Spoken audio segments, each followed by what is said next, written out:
O que você vai dizer para os seus filhos e netos quando eles perguntarem por que você não investiu em Bitcoin? Aliás, você pelo menos está investindo em alguma coisa? Se você é da geração Y ou da geração Z, você provavelmente também cresceu ouvindo seus pais e seus avós falando que imóveis eram o melhor investimento da terra. Cresceu ouvindo coisas como quem compra terra não erra e coisas parecidas. E a minha ideia nesse vídeo é trazer o seguinte. Geração YZ quase não tem condições de comprar um imóvel. Quem não herdou um imóvel e está tentando comprar um de maneira financiada está sendo completamente arrasado pelas taxas de juros. 2. Mesmo que você comprar um imóvel, a valorização dele não vai sequer passar perto do que a gente vai observar do histórico. E 3. O que nos resta como alternativa de investimento? Seria o Bitcoin a única alternativa de investimento capaz de gerar retornos meteóricos para nós? O que seriam os imóveis em termos de investimento para nós, da geração Y e Z? Eu estou justamente nessa fronteira. Bitcoins e imóveis parece que não tem nada a ver, né? Vamos destrinchar esse assunto. Caso você não me conheça, eu sou o professor Amâncio e nesse canal eu falo de contabilidade, finanças e negócios. E nesse vídeo eu quero trazer uma visão bem alternativa sobre o histórico dos investimentos imobiliários, o histórico do Bitcoin, as diferenças de leitura de mercado sobre cada um deles e como você pode se beneficiar disso. E eu quero que ao final desse vídeo você monte uma opinião bastante pessoal. Eu quero que você observe com atenção todas as informações que eu separei para esse vídeo e você chegue na sua própria conclusão, se Bitcoin faz sentido para você, se não faz sentido para você, e que no final desse vídeo você me conte o que você diria para os seus filhos ou para os seus netos sobre por que você comprou ou não Bitcoin quando você era jovem. Capítulo 1. Os tempos mudaram.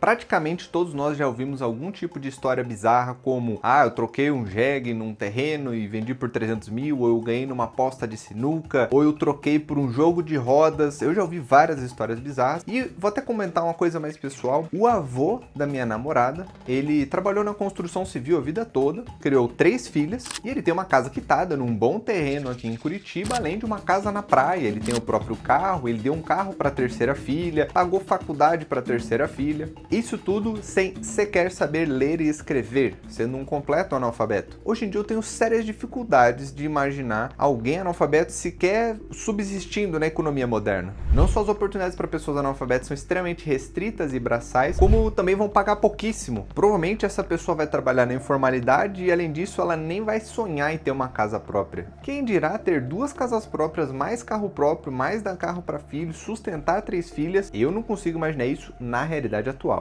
O ponto aqui não é falar sobre as dificuldades que as pessoas analfabetas enfrentam, que são muitas, mas sim a gente ilustrar como era acessível comprar um imóvel no passado, até mesmo para pessoas com baixíssima qualificação profissional, enquanto hoje em dia pessoas formadas e bem-nascidas têm muita dificuldade para sequer sair da casa dos pais. E morar sozinho era básico, hoje em dia é um grande luxo. Confere esse gráfico com o índice FIPZAP de 1979 até 2015. Se observarmos os períodos entre 1980 e 1990, a gente observa uma valorização calculada de 141.550.213%. Você não entendeu errado. 141 milhões de valorização sobre o imóvel. Isso ajustado para o câmbio em real. No passado, em determinada parte dessa amostragem aqui, a moeda nem era real, mas ela foi convertida pela FIPZAP para conseguir construir esse índice. De 1990 a 2000, a gente teve uma valorização de 5.416.251 e de dezembro de 2000 a dezembro de 2010,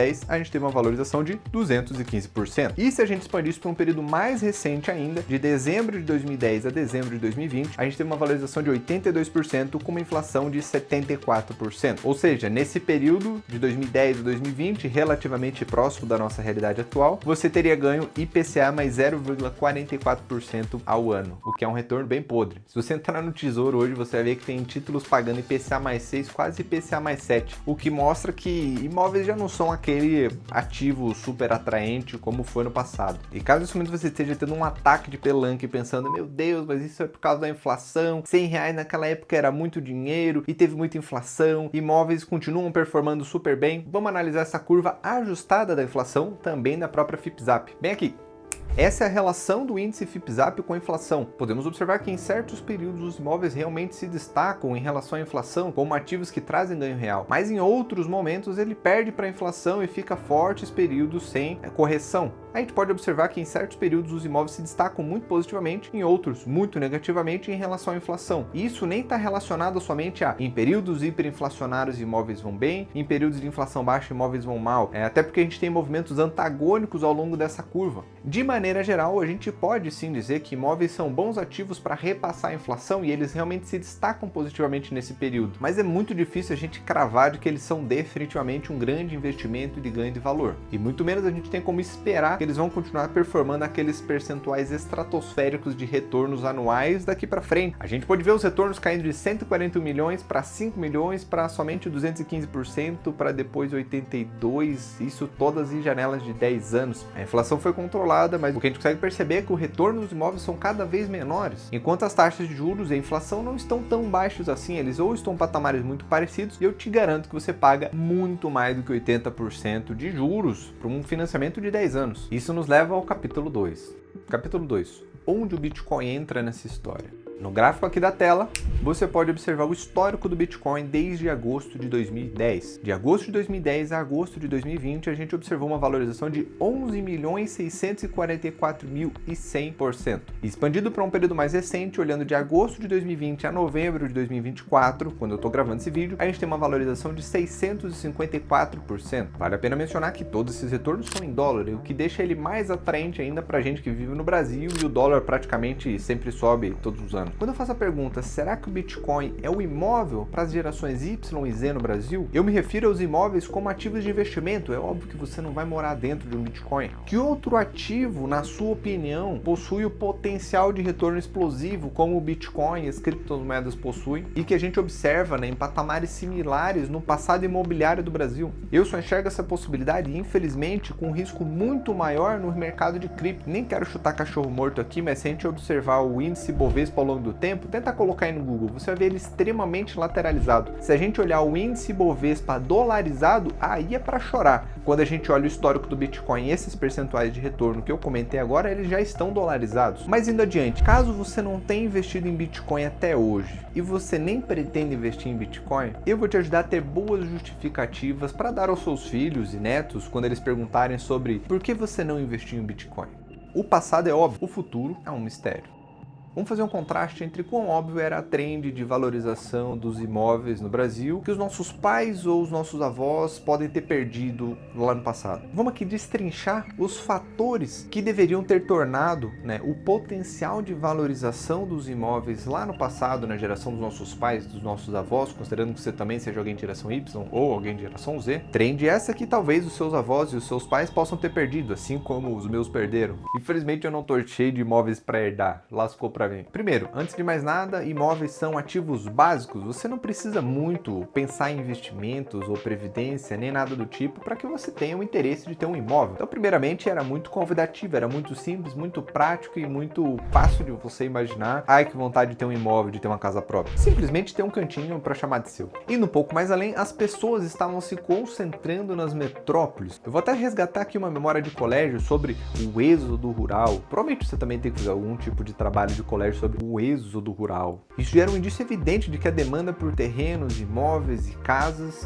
deveria aumentar ao longo do tempo, porque as pessoas estavam se concentrando nas metrópoles. Terceiro fator, as famílias vinham crescendo. A maioria dos casais tinham mais de 2 filhos, e mesmo na base do senso comum era possível você observar sua vizinhança, o seu quarteirão, o bairro onde você morava, os seus conhecidos, os seus familiares e perceber de que a população estava crescendo. População crescente significa demanda crescente por imóveis, por propriedades e lugares para morar. Quarto fator, tinha que acontecer algo muito bizarro para que os imóveis perdessem valor. Pode até acontecer de você comprar um imóvel numa região que já é bem desenvolvida e esse imóvel acabe não valorizando tanto assim. Mas para desvalorizar, tem que acontecer alguma coisa muito bizarra, ou explodir uma criminalidade, estragar algum tipo de infraestrutura fundamental na sua região. Olha, é esquisito. Tipo, abrir um aterro do lado da sua casa e ficar fedendo cocô, alguma coisa do tipo. Bom, se você mora em São Paulo, pode ser que a Cracolândia se mude para o seu bairro, aí realmente o valor cai bastante. Quinto fator, era muito fácil da gente olhar, consumir algumas notícias, ler algumas revistas, eventualmente ler livros que falassem sobre o desenvolvimento do mercado imobiliário em outros países, como por exemplo no Japão. Era muito simples da gente perceber a tendência de verticalização das cidades, de imóveis cada vez menores, de como o metro quadrado ficaria cada vez mais escasso e cada vez mais valorizado. Então a gente poderia ter uma referência de outros países com um mercado imobiliário já mais maduro, que tivesse, né, em etapas de desenvolvimento na nossa frente, e a gente poderia observar de que essa mesma tendência deveria iria chegar aqui pra gente mais cedo ou mais tarde, era questão de tempo. E o sexto fator, mas não menos importante, a renda per capita do mundo pós Segunda Guerra, ela estava subindo, ela estava aumentando muito rápido.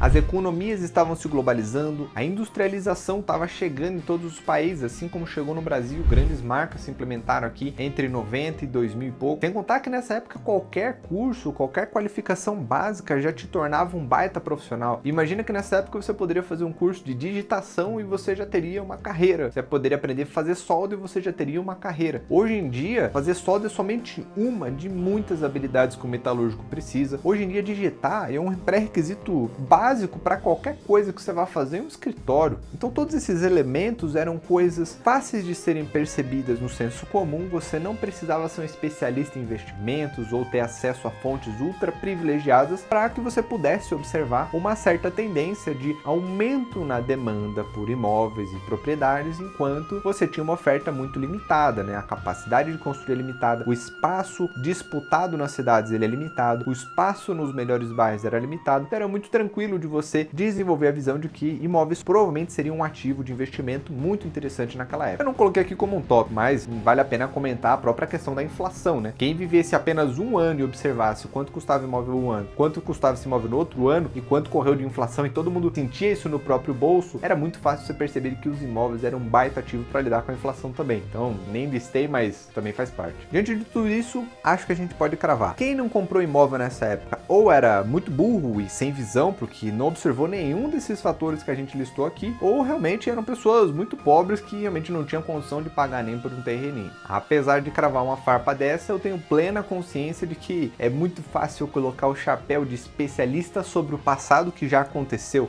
Difícil mesmo é prever o futuro. Quando a gente fala do futuro, a gente pode dizer que imóveis já são investimentos bem menos viáveis hoje em dia, porque todos os indicadores que a gente listou sobre o que deveria ter valorizado os imóveis no passado estão no caminho oposto hoje em dia. O que era básico virou um artigo de luxo. Com a popularização do home office e o empreendedorismo digital, como o próprio YouTube mesmo, as pessoas estão em êxodo urbano agora, fugindo das cidades. As famílias estão tendo cada vez menos filhos e cada vez mais pets, e a renda per capita do Brasil não cresce faz bastante tempo. O mundo vê poucos alecrins dourados se destacando em termos de desenvolvimento econômico e crescendo em ritmo acelerado, como a China, a Coreia e alguns outros lugares específicos, como Singapura também. Eu acho muito interessante da gente trazer aqui o exemplo do Japão, porque a gente está falando de mercado imobiliário. Existiu um milagre econômico japonês, mas já faz 20 anos que o país encontra-se completamente estagnado em termos econômicos. Tudo bem que eles estagnaram em um patamar excelente, eles erradicaram a fome, eles erradicaram o analfabetismo, o índice de violência é minúsculo, é um país super desenvolvido, mas ele está há 20 anos estagnado. E por que eu trouxe o Japão na conversa? Porque imóveis no Japão são um péssimo investimento. É muito comum você perder dinheiro ao longo do tempo com imóveis no Japão, tanto pela economia de inflação zero ou deflação, quanto pelo decréscimo populacional. A população está idosa, os jovens se reproduzem pouco, nascem cada vez menos pessoas do que as que vão de base, e quem que vai comprar os imóveis dos finados velhinhos? Se não tem famílias crescendo, não temos nova demanda por imóveis. Se a população como um todo está retraindo, não temos aumento de demanda por imóvel. Os imóveis que já estão construídos, eles já bastam. E se a gente não tem inflação, que é o principal componente que puxa o valor dos imóveis, a gente também não tem apreciação nos imóveis. E se a gente também não tem inflação, que puxa bastante para cima o valor dos imóveis, também não tem valorização. Dito tudo isso sobre os imóveis, investir em Bitcoin ainda parece tão arriscado? Eu vou fazer aqui o papel de advogado, de quem não gosta muito de Bitcoin, criptomoedas e essas coisas, mas eu também vou trazer aqui alguns indicadores, algumas informações que vão te deixar com uma pulga atrás da orelha que Bitcoin não é algo tão perigoso assim. Se você pensa em não investir em criptomoedas hoje, que é justificativas para os seus filhos e para os seus netos lá no futuro, eu vou te trazer aqui 6 fatores também. O primeiro é de que Bitcoin é uma novidade no mundo todo, não é como se a gente pudesse fazer um paralelo com o mercado imobiliário, o que aconteceu no Japão, ser uma tendência do que aconteceu aqui, o que aconteceu na Europa, ser uma tendência para o que pode acontecer aqui. Não existe referência para o Bitcoin. Ele é uma novidade para absolutamente todo mundo ao mesmo tempo. Segundo fator, Bitcoin é complexo, depende de protocolos tecnológicos que a maioria das pessoas não entendem, depende de mineração, de staking, várias outras palavras em inglês. Para mim, mineração tem a ver com pedra, com quebrar pedra, uma coisa física, e o Bitcoin é um negócio digital, tem a ver com quebrar um bloco digital, é outra conversa, e o pessoal vai falar de mineração e GPUs e computadores e rigs de mineração. É muito complexo.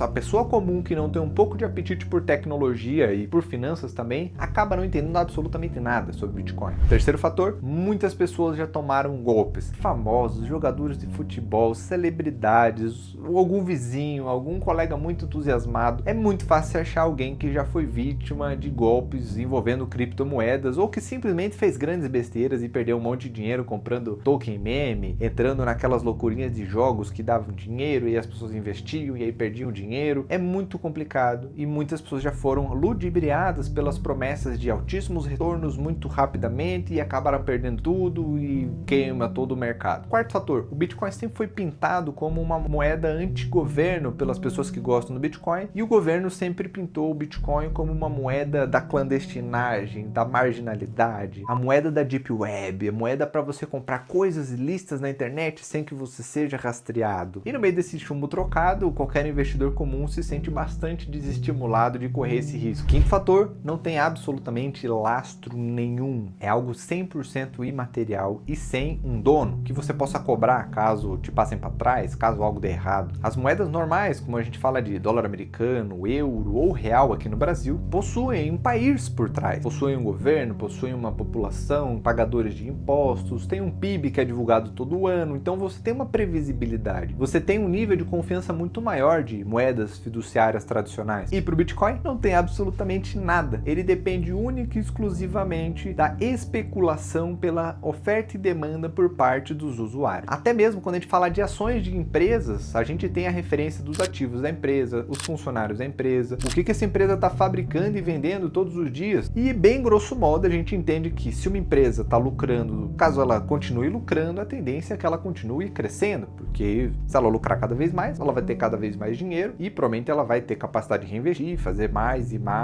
ganhar mais dinheiro e as suas ações tendem a valorizar. Estou sendo bem grosseiro aqui, mas para simplificar. E no Bitcoin não tem nada, é muito difícil. E o sexto fator, não menos importante, a volatilidade do Bitcoin. O risco de investir em Bitcoin é altíssimo. Por várias vezes na história a gente viu quedas acima de 50% na cotação do Bitcoin. Apesar de ele sempre se recuperar e romper a máxima anterior, convenhamos que não é nada agradável e não é para qualquer investidor. Você vê o seu investimento cair 50% e ficar na esperança de que ele vai retomar, porque se ele cai 50%, ele tem que valorizar 100% só para ele voltar para o patamar anterior e teria que valorizar mais ainda para você começar a ganhar dinheiro. E você não tem a menor ideia de quando que ele vai retomar e o governo fala que é coisa de bandido. Então, assim, é muito complicado, né? Você lidar com esse nível de volatilidade para um ativo que tem tantos fatores contrários. Eu espero que desses 6 fatores você consiga tirar um punhado de desculpas esfarrapadas para dar para os seus filhos e para os seus netos, caso você não invista em Bitcoin até lá. Mas eu não quero deixar você completamente desestimulado de investir em Bitcoin. Então eu vou trazer aqui também fatores que fazem com que ele não pareça tão ruim assim. Na data em que eu estou gravando esse vídeo, o market cap do Bitcoin está em aproximadamente 1,7 trilhão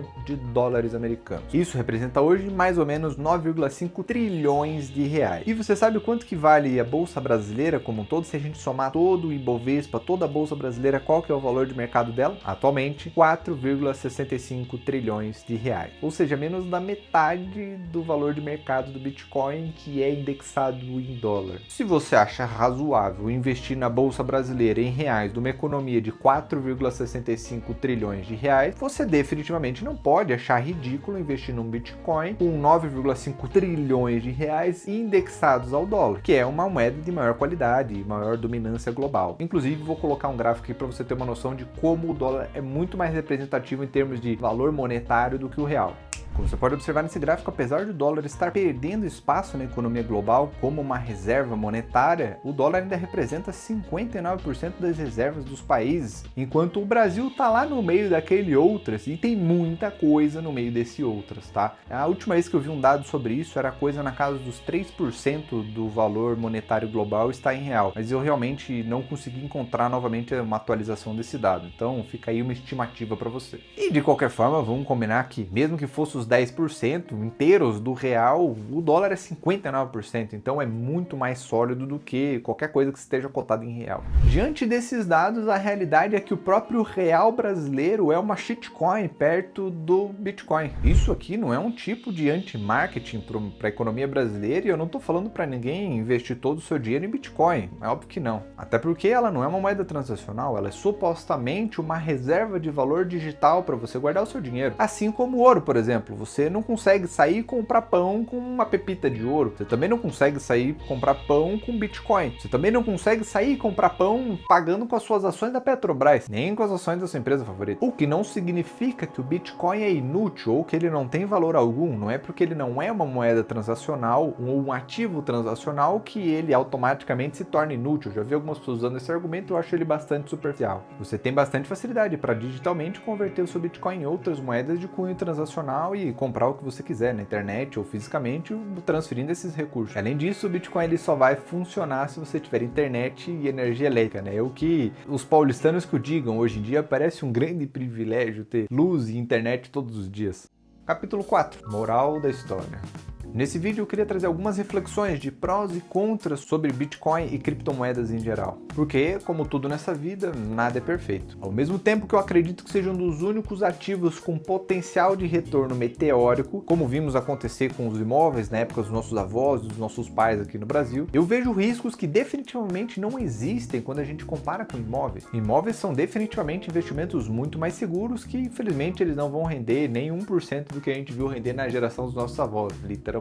Lembrando aqui, de 1980 a 1990, valor de 141 milhões de porcentos. É um absurdo. E o intuito desse vídeo também não era fazer você perceber que a sua família foi muito burra de não comprar imóveis enquanto eles eram muito mais acessíveis. Talvez um pouco, mas não era o objetivo principal. A minha esperança nesse vídeo é que você chegue nas suas próprias conclusões. A gente trouxe aqui muitos dados. Eu espero que você tenha entendido que o Bitcoin ser os imóveis da geração Y e Z é somente uma analogia quanto ativos financeiros como formas de investimento, e a gente trouxe aqui comparações entre eles como alternativas de investimento. E eu espero que você realmente tire sua própria conclusão. Se você sentir à vontade, pode colocar aqui nos comentários o que você achou, algum outro dado, tem outros dados que você acha que a gente deveria ter levado em consideração. Você já investe em Bitcoin? Você tem alguma justificativa esfarrapada melhor do que as que eu coloquei aqui? Você acha que imóveis vão continuar sendo investimentos maravilhosos apesar das tendências de piora nesse investimento? Apesar do que a gente pode observar em mercados mais desenvolvidos como o Japão? E agora? Você vai comprar Bitcoin? E me conta, o que você vai contar para os seus filhos e para os seus netos quando eles te perguntarem por que você comprou o Bitcoin? Eu sou o professor Amâncio e convido você a se inscrever e acompanhar aqui no canal os nossos próximos vídeos sobre contabilidade, finanças e negócios. Se tiver alguma sugestão de outro tema muito interessante que a gente possa fazer uma análise profunda aqui e trocar uma ideia, manda aqui nos comentários, vai ser um prazer imenso. Por hoje é só aí, valeu!